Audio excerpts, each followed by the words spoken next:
धेरै कथाहरू हजुरहरूले सुन्नुभयो, जसमा शिवजीलाई, भगवानलाई, ऋषिलाई सबैलाई उठाउनको लागि बल प्रयोग गरियो भने के हुन्छ? श्राप पाइन्छ।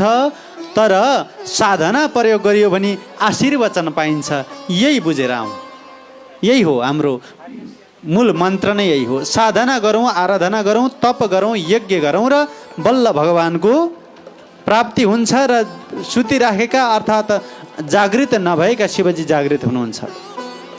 देवी देवतालाई चिन्ता आइलाग्यो, अब शिवजीलाई जगाउने कसरी भन्दा सबैभन्दा पहिला गर्न त शिवजी जागेर मात्रै हुनेवाला छैन बाबै। अब त शिवजीलाई बिहे गराउनु पर्ने छ, मात्रै नभएर पार्वतीसँग कुरा गरेर सँगै बसाउनु पर्ने छ। त्यसै गरेर शिवजीको सन्तान हुनुपर्ने छ। यसरी भएन, सबैभन्दा पहिला कनमा कामदेवलाई बोलाउनु पर्यो भनेर सबैले कामदेवलाई पुकार गर्नुभयो। कामदेव आइसके पछाडि पनि शिवजी ढलमल गर्दैन। गर्दा गर्दा गर्दा गर्दैमा कामदेवले आफ्ना अन्तिम प्रयाससम्म शिवजीलाई कामना, वासना, भोग विलासिताको चाहना बढाउँदै बढाउँदै जानुभयो। ल भनिसके पछाडि छोरो मान्छेलाई जगाउन, छोरो मान्छेलाई बिगार्न, ध्यान बिगार्न छोरी मान्छे भए काफी पुग्दो रहेछ नि त। कामदेव र रति आइसके पछाडि शिवजी विचलित, होइन त?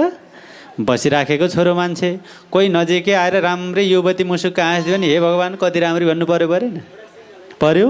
त्यस कारणले नीतिले के भनेको छ भन्दा, यो सत्य कुरो बताएको, फेरि नीतिले बताएको कुरो है।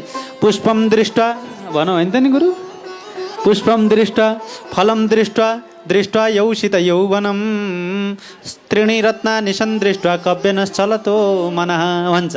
फुल देख्दा, फल देख्दा, यौवन र रूप सौन्दर्यताले चञ्चल भएकी स्त्री देख्दा कसको मन चञ्चल हुँदैन र भन्छ है। जो पनि हुन्छ, छोरो मान्छे छोरी मान्छेले छोरो मान्छेको मति भ्रष्ट गर्छन् हो।